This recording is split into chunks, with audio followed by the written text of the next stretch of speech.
Assalamualaikum warahmatullahi wabarakatuh.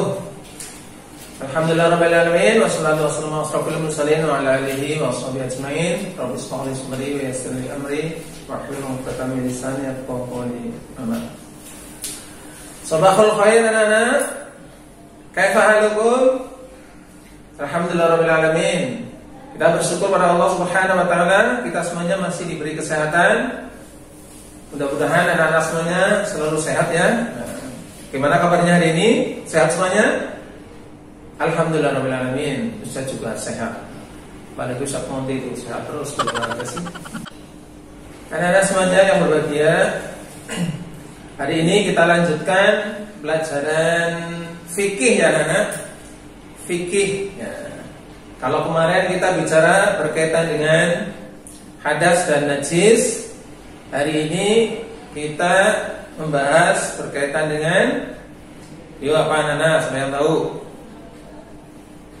Ya, pintar tuh, ada yang bisa menjawab. Nah, hari ini kita bahas berkaitan dengan khitan. Nah, ya. Coba siapa yang sudah khitan? Tunjuk jari. Wah, pintar tuh. Ternyata banyak yang sudah khitan ya. Jadi khitan. Khitan itu apa anak-anak? Ada yang tahu nggak khitan itu artinya apa? Ya, tuh teman kamu ada yang bisa jawab. Khitan itu berarti memotong kulit ujung kelamin laki-laki. Ya. Kenapa kita diperintahkan untuk khitan? Karena dulu Allah Subhanahu wa taala memerintahkan kepada Nabi Ibrahim supaya khitan, walaupun usianya sudah tua lah ya, berarti ya, sudah lebih dari 60 tahun, supaya khitan, sehingga Nabi Ibrahim itu khitan. Ya, karena khitan itu hukumnya apa anak-anak? Bagi orang laki-laki, ya pintar tuh teman kamu dan saya. Hukumnya wajib. Ya, kenapa wajib?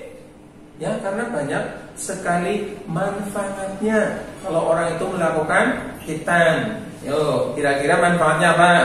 Siapa yang bisa menjawab? Ya, pintar tuh. Satu, apa? Menjaga kebersihan. Ya. Jadi Islam itu diperintahkan untuk menjaga kebersihan. Ya. Dalam hadis an-nadhafatu minal iman. Kebersihan itu sebagian daripada iman. Ya. Jadi supaya tubuh kita, badan kita, dan termasuk tadi ya, kelaminnya itu supaya bersih. Ya. Jadi itulah ajaran Islam. Kemudian yang kedua apa anak-anak? Ya bagus. Untuk mempermudah membersihkan kotoran. Ya. Jadi itu hikmahnya khitan. Jadi kalau kita sudah dikhitan, maka akan mudah sekali kotoran itu dibersihkan. Ya.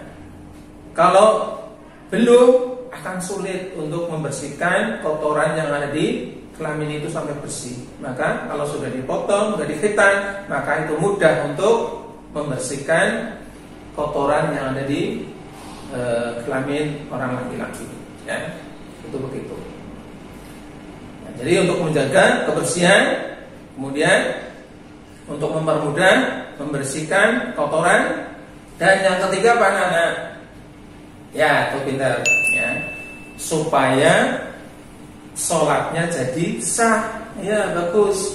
Jadi kalau belum dikhitan, ya, maka sholatnya belum sah. Kenapa? Karena masih ada kotoran kencing yang di situ, masih ada yang bersembunyi di situ. Nah, sehingga kurang bersih. Maka Islam mengajarkan, memerintahkan kepada orang laki-laki semuanya supaya berkhitan sebelum umur berapa tahun?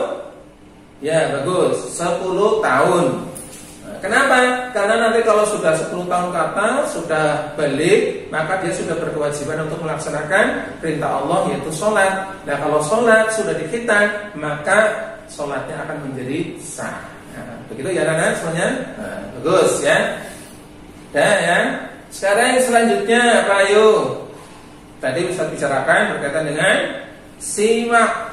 Ya, siwak. Coba siapa yang tahu apa artinya siwak?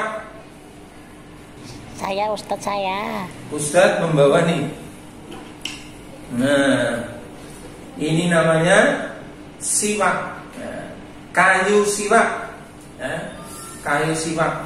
Ini yang ada di Arab atau di luar Indonesia. Di Indonesia jarang, ya, yang ada kayu siwak. Ya. Ini Rasulullah SAW memerintahkan kepada kita supaya bersiwak. Karena kayu-kayu ini susah dicari di Indonesia, maka gantinya adalah pasta gigi. Kita supaya menggosok gigi, ya, pakai sikat gigi yang sekarang kita lakukan di Indonesia. Orang itu banyak yang memakai ini. Kalau siwak jarangnya memakai karena di Indonesia jarang sekali kayu-kayu seperti ini.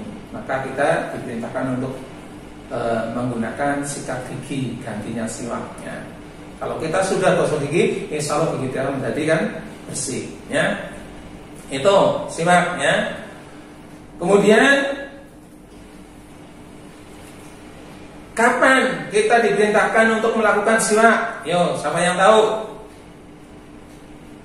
Ya, pintar tuh teman kamu. Kita disunahkan oleh Rasulullah SAW supaya melakukan siwak. Nah, kapan waktunya? Satu, ketika kita mau berwudu. Ya, berwudu kita siwak, pakai siwak. Silakan dulu. Caranya gimana? Sama kayak orang menggunakan gigi, pasta gigi sikatan. Ya.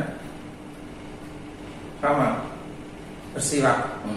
Ini menggunakan siwak.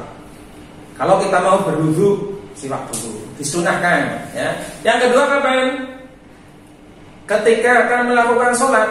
Ya, jadi siwak ini, ya, para kiai atau ustadz ada yang selalu pegang siwak ini di bawah. Kalau sholat ke masjid bawa siwak, taruh di saku. Ya. Kemudian kalau sudah mau sholat, sudah adzan, sudah qomat, dia siwakan dulu sebentar. Silakan. Kemudian masukkan lagi ke saku, ya. Kemudian dia siap untuk sholat takbir. Nah, itu. Jadi kita kalau mau melaksanakan sholat menggunakan siwak. Kemudian yang ketiga apa lagi anak-anak? Nah, di buku kamu ada itu, di buku fikih. Apa yuk, saya yang tahu? Ya, pintar tuh teman kamu ada yang menjawab. Yaitu setelah bangun tidur.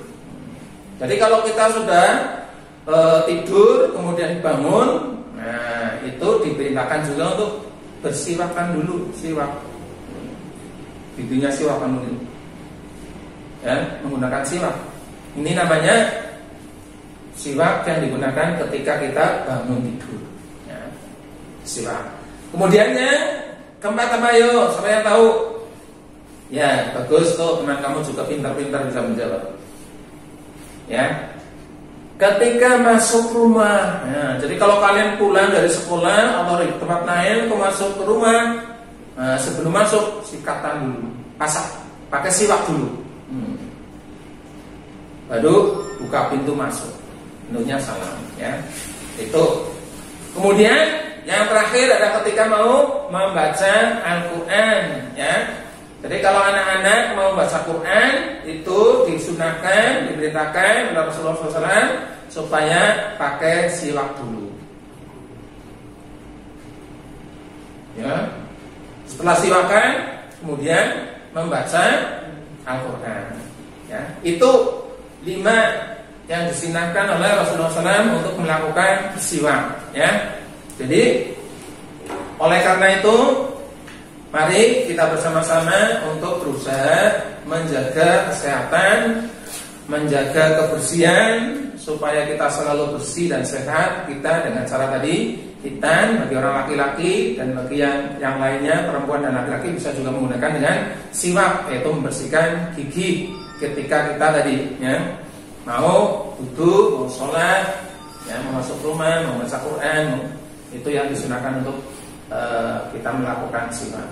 Lah karena ini susah, di Indonesia jarang kayunya, maka pakai pasta gigi, sikatan tadi, ya, pakai pasta gigi. dan sebagainya. Maka disunahkan saja, tidak wajib. Kenapa? Karena nanti dikhawatirkan memberatkan pada umatnya Nabi, ya. Kita harus selalu pegang siwak mau masjid kemana, ya. Padahal siwaknya mungkin ketinggalan di rumah, akhirnya kan kita gimana? Bingung kan? Makanya pakai siwak itu disunahkan saja, bukan wajib. Nah, itu anak-anak yang kita bahas hari ini. Jadi kita bahas terkait dengan hitam. Kemudian yang kedua tadi siwak. Mudah-mudahan kita selalu bisa mengamalkannya, melaksanakannya untuk menjaga kebersihan kita supaya kita selalu sehat, ya, dan kita bisa melaksanakan ibadah dengan baik karena kita sehat. Demikian anak-anak, mudah-mudahan bermanfaat untuk kita semuanya. Kita ketemu lagi di kesempatan lain dan mohon maaf bila Assalamualaikum warahmatullahi wabarakatuh.